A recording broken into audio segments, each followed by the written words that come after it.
Hello Daily Drafters and welcome back to the channel for today's Arena Gauntlet League match. Today is match number 19. You can go ahead and check back on the last 18 videos of the channel to catch up to today's match for the previous 18 matches of this league. Or you could check the top of the description for how this league functions for a link to my week 0 video in the league that tells you kind of what's going on here, what the deck on your screen that you see right now is, and all sorts of things like that. But like I mentioned, today is our 19th match in this league, hopefully of 30. And the deck you see on your screen is the deck we are running in match number 19. We've got a red-black sacrificey aggro raid deck here that has been carried by Seer, Slicer Goblins, and Krenko, to say the least. The deck's been doing great. There's really not much else to say about that. I'm getting to the point where this deck is starting to feel a little monotonous and repetitive, but if winning is monotonous and repetitive, then I enjoy monotonous and repetitive, so we will take that. This is what we'll be running today in our 19th match. As we head into today's match, this is where we stand on the leaderboard. We are currently sitting in 9th place, vying for that top 8 spot with a record of 13-5. This league began several weeks ago with 121 members. As of the time of this recording, 42 have been eliminated and there are 79 remaining. So we are among those 79, obviously. We have 5 more losses to give before we reach our 11th loss and get eliminated. But we are hopefully not going to have to deal with that, and we'll continue to win and find ourselves in a top 8 spot before long. So this is where we stand going into today's match. If we are able to win, you can see we might jump up into near the top 5. Let's see if we can do it. Our match today is against ProNamel. I suppose the toothpaste. I think that's a toothpaste brand. I'm not exactly sure if that's what they were going for. But they have a record of 10-7 and sit in 43rd place in the league right now. They're playing a Jund deck, black, green, and red here. So get to test our skill today against an opponent with a winning record.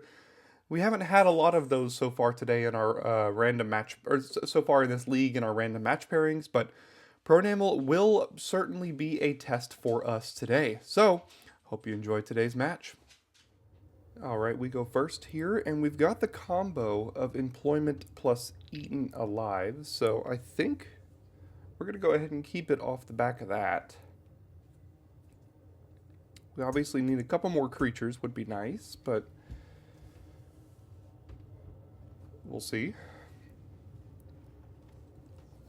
Just going to go ahead and do this before they have the chance to activate it and draw their extra card.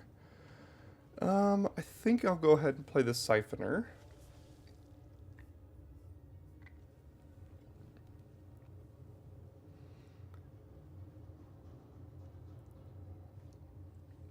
Wary Thespian, yeah, that's a thing that trades with this.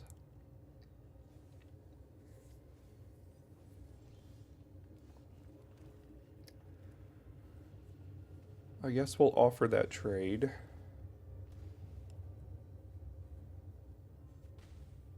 Okay, they choose not to take it. Another land wouldn't be horrible, then we could steal and sack here.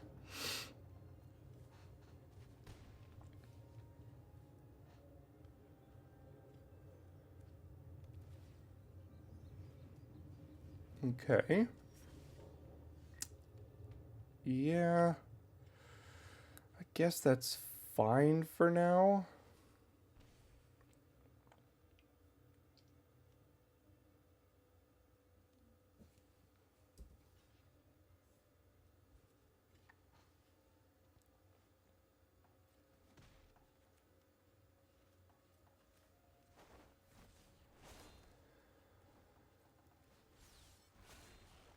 We don't have the greatest targets for stealing and sacking right now, but, you know, missing land drops, there's not much else we can do here.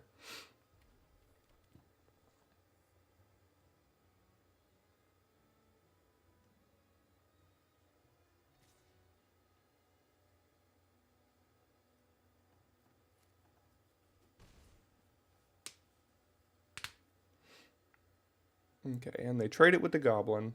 Makes sense. This card is quite good.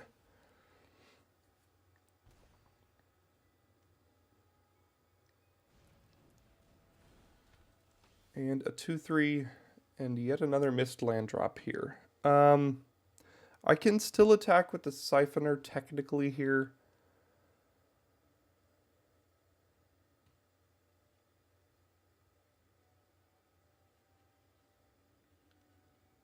So I think I will.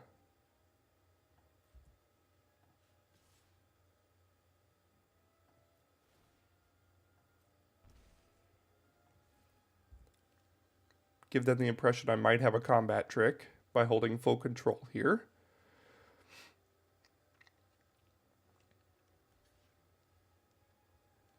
And then we'll just let this one happen.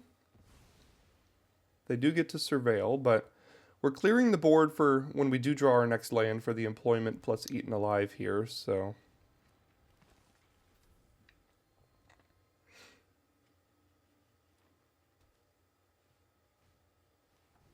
Okay.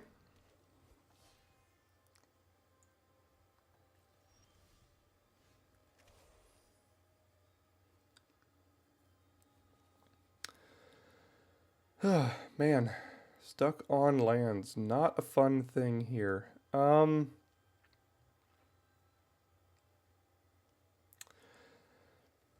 is a snakeskin veil in the pool. I wonder if I should just overwhelming remorse right now. Neither of these are like super crazy. I mean, I wouldn't mind overwhelming remorsing this here.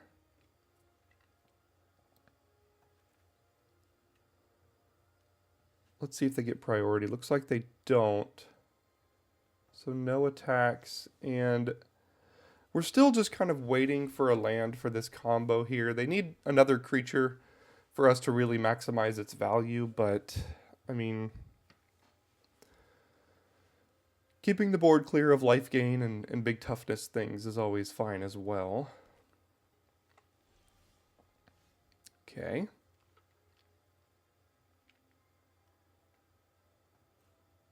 They do have priority. It could just be discarding a card and drawing a card here. I think I'm actually going to attack with the goblin. And if they do choose to block, I will sacrifice to the ghoul and then play my Seersizer goblin.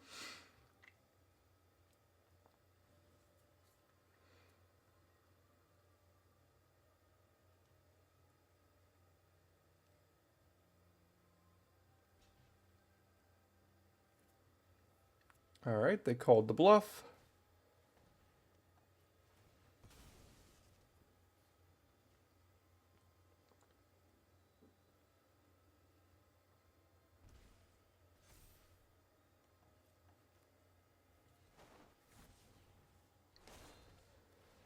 They're not quite at a low enough life total yet for employment plus eaten alive to like straight up like kill them, but I mean,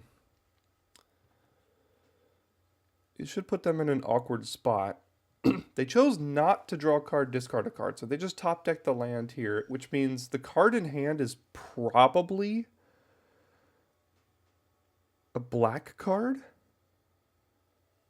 considering they didn't want to loot away the Jungle Hollow. And what are their black rares and mythics here? Abyssal Harvester, Immersturm Predator. That's a good one.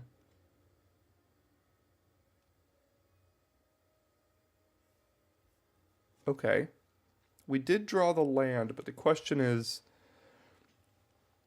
I don't think I want to use it yet. I could steal it, attack for 1, 2, 3, 4, 5, 6, 7, 8, 9, sacrifice it, put them to 10, but I could effectively end this game if they play another creature next turn with the employment here.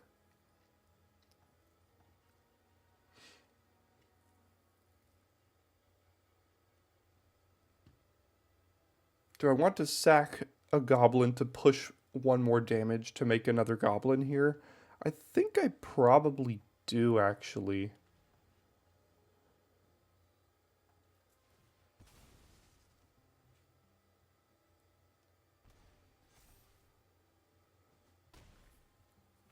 Puts him to 10. Make another one. Now let's see if that card was a black card. They do have the uncommon from Foundations. Wardens of the Cycle. 2 of them, actually. Drakuseth. Alright, well that's not going to go particularly well for you. I do see why you kept it in hand, though.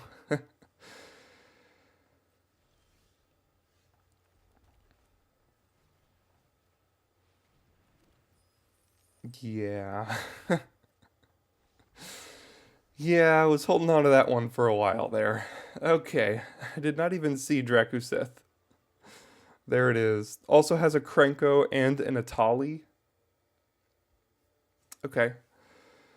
So it's like a red-green splashing black, somewhat aggressive deck here. I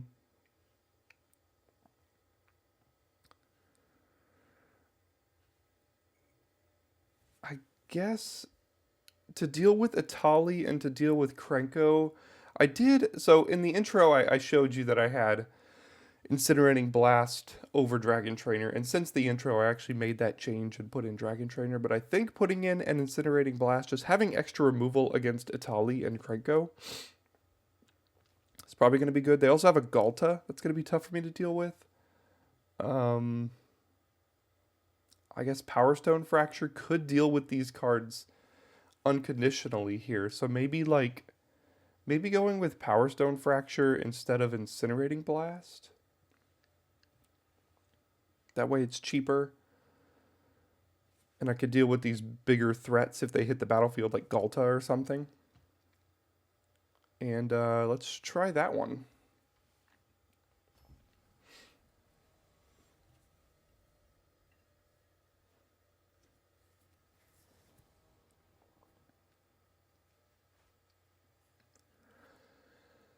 Okay, Krenko, you're going to have to do some work here, but we don't have removal in hand just yet.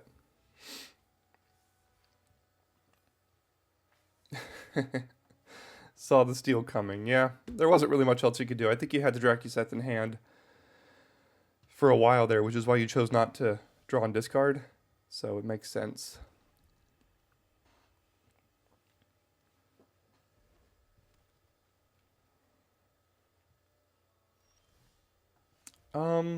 Alright, what do we have? Double Burst Lightning, Shivan Fire. There's a lot of stuff they could have here, so I think I'm going to expose the Blood Witch as opposed to the Hungry Ghoul.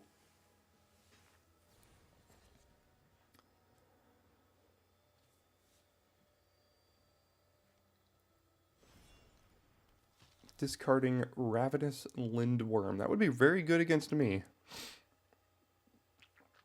Got all 3 colors here.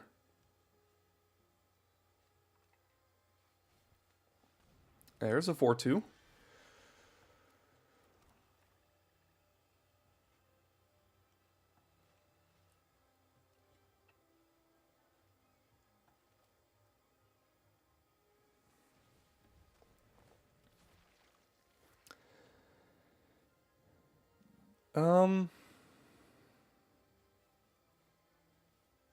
I'd have to 2-for-1 myself to trade with that, so I don't think I'm going to offer that trade. This thing has trample. I don't think I can block it either. I mean, I could block it with the ghoul, but like, is that something I want to be doing?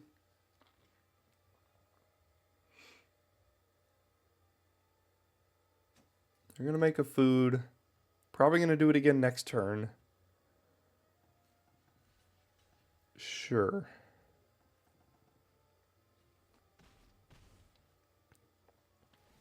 I don't like doing that, but like my plan next turn is to play Krenko, not block, and then the following turn also not block. So like I would have been taking like 12 damage there. All right, time for removal check.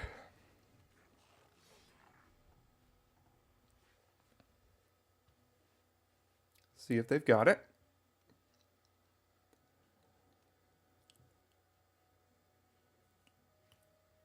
Looks like they do. More often than not, they'll have the removal for the Krenko. They haven't used removal yet at all this game, so unless they just haven't drawn one, they'll usually be able to deal with it. And there it goes.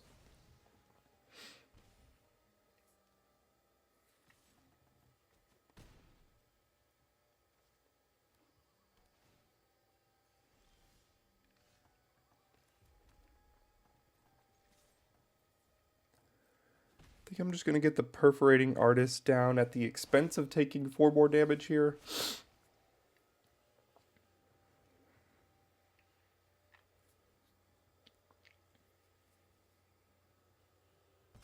Okay, sack the food, sure.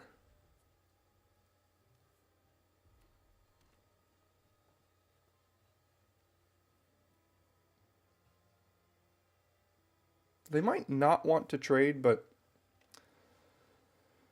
it would make sense for them to attack, I think. Merchant of the Veil.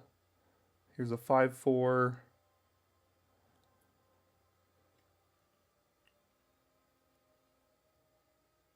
They have a bite down. They do have a bite down.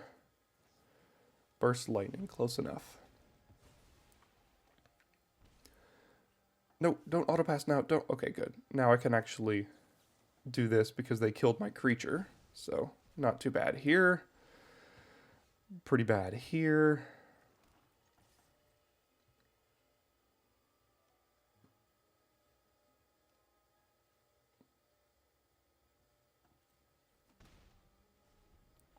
Now they know I have barge in, but like I wasn't just sitting there blocking, unfortunately, so now it's a top deck war, and they have a 4/4.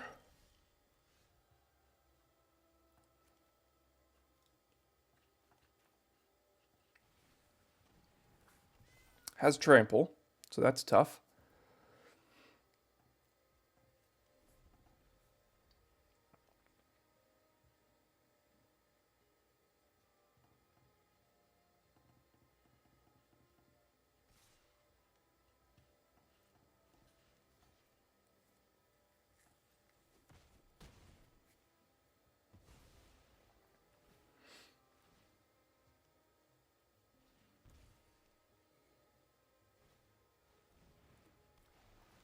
Okay, make a 2/2 and a 1/1.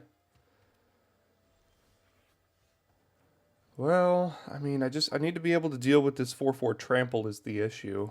So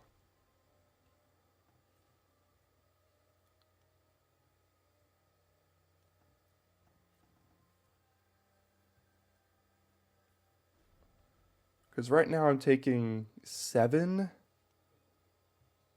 if I don't block.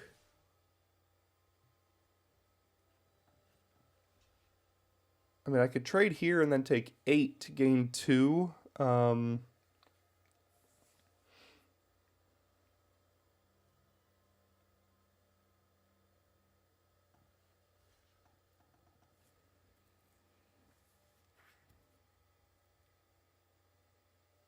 guess if they've got Burst Lightning, I just die. I guess I should have blocked for that reason over here. Yeah, sure. Can't do anything about that.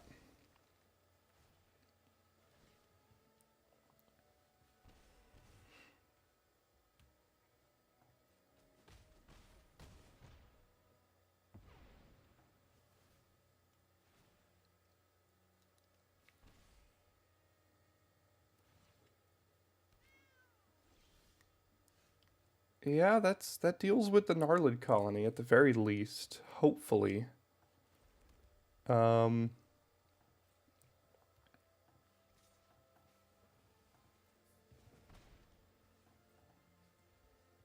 mean, they could have Veil or something.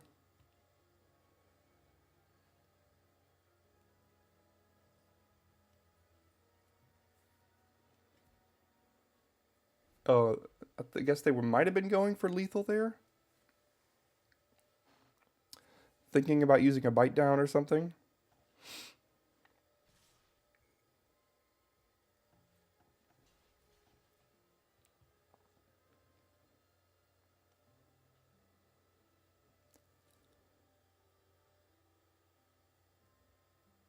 Alright, they're going to use a giant growth maybe? Or does this is going to give this trample somehow? Oh. That's... Oh, I see. It gives it trample. Okay. But because I'm going to kill the colony here... Oh, that was pretty good for me. Or at least I'm going to attempt to. If they can save this, then obviously I'm dead. But now this doesn't even get trample.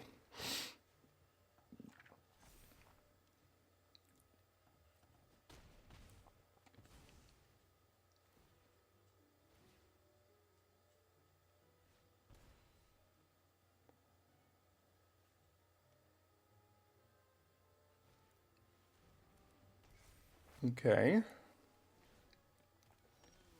That's nothing.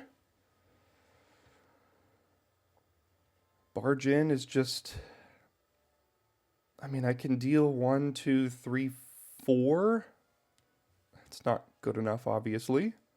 Next turn they draw 3 cards. I'm not dead to removal here, so I guess I attack.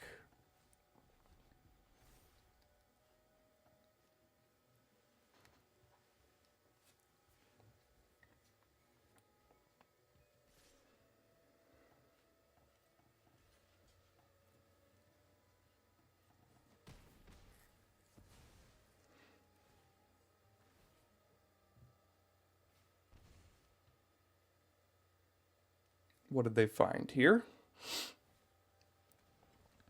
A wary thespian. I don't know what I could draw at this point, being at 5 life. I mean, a Krenko's probably too slow. Removal probably doesn't do particularly well in this spot.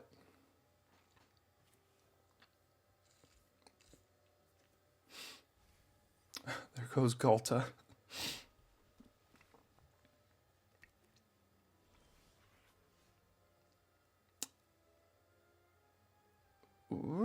That's not horrible. But I have to attack, right? So I have to attack with 9 lives familiar here. They won't block.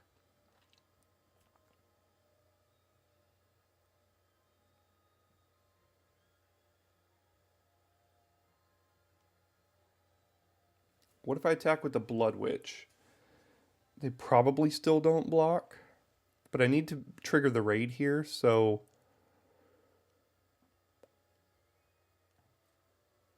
They have an instant, or it could just be Merchant to the Veil as well. So let's attack here.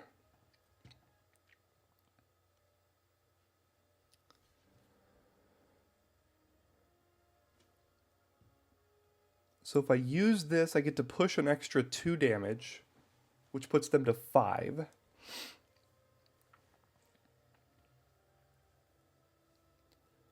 Conversely, I can hold it for the Raider next turn. It'll be a 6/6 with trample. They're going to be at 7 life here.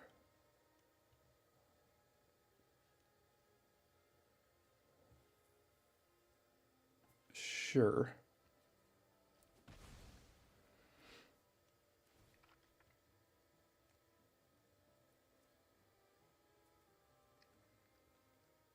Okay, they kept the card on top. That's usually not the greatest of signs.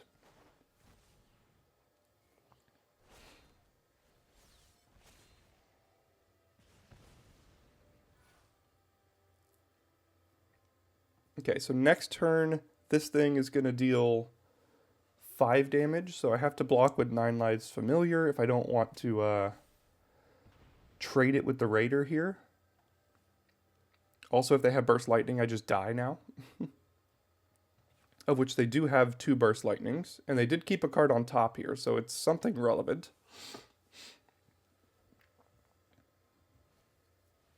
Lathril. Okay.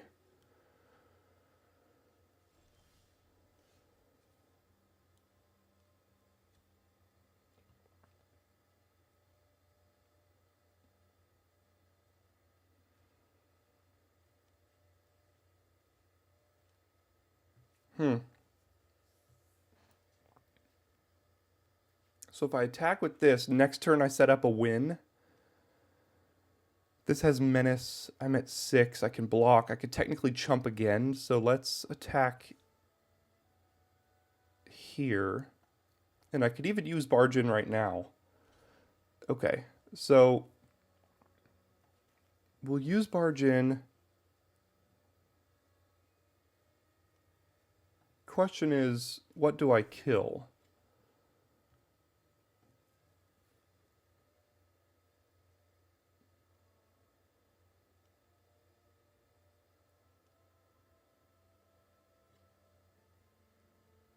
I mean, the Lathril is going to make a bunch of tokens. Maybe I shouldn't have attacked there, actually.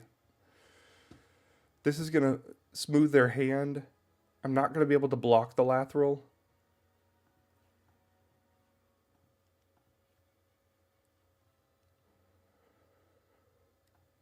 Yeah, that I don't like that attack as much, but I do get to keep the Gorehorn Raider at the very least, so I mean, that's not too bad. Question is, if they don't have anything good they could play, they have to discard a card to draw a card, and then they won't have as much mana left. Look it in their graveyard. Never love to see that. There's a lot of stuff over there.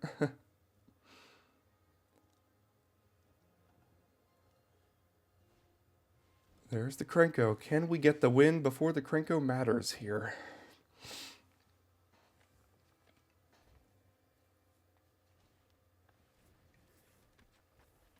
Okay. Well, in we go.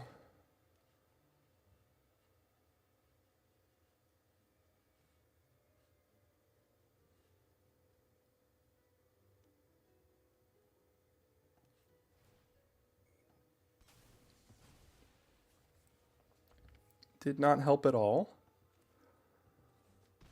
Go to 1. Sure. Now they're dead on the backswing to a Vampire Gourmand here. Although the Immolator can kill the Gourmand, so they're technically not dead.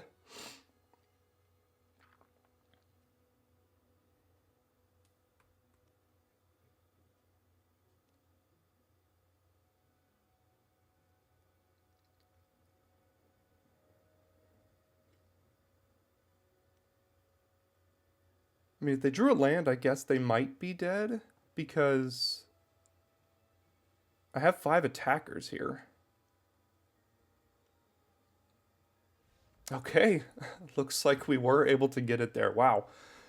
Really good, really close games from our opponent. I feel like if they had drawn one more, like, big bomb, might have been tough for us there, but, you know, we drew a couple of Gorehorn Raider and Vampire Gourmand at a very timely time. So, great games, ProNamel. Well, I guess we just keep on winning, and with that win, we actually step in to a top 8 position. We currently sit in 7th place with a record of 14-5 on the league. We are one match short of completing week number 4 here, but we currently sit in top 8 spot, just a few spots away. If we were to win this last match of the week here, we could end up in what looks to be about 4th place, I think, maybe 3rd, depending on tiebreaker here. So it's going to be certainly close, but this is where we currently stand after match number 19, and I'm going to make an interesting decision here today to actually wait until next week, week number 5 in the league, to play my last match of this week. We're allowed to roll over one match to the following week if we want to. And you will still see that match tomorrow, but I will have played it in week 5 of the league, and you'll see a reason for that here coming up shortly.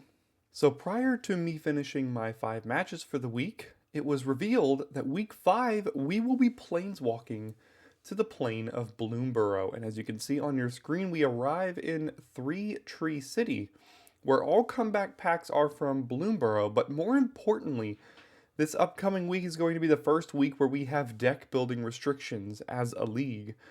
And for week 5, league decks must contain no humans.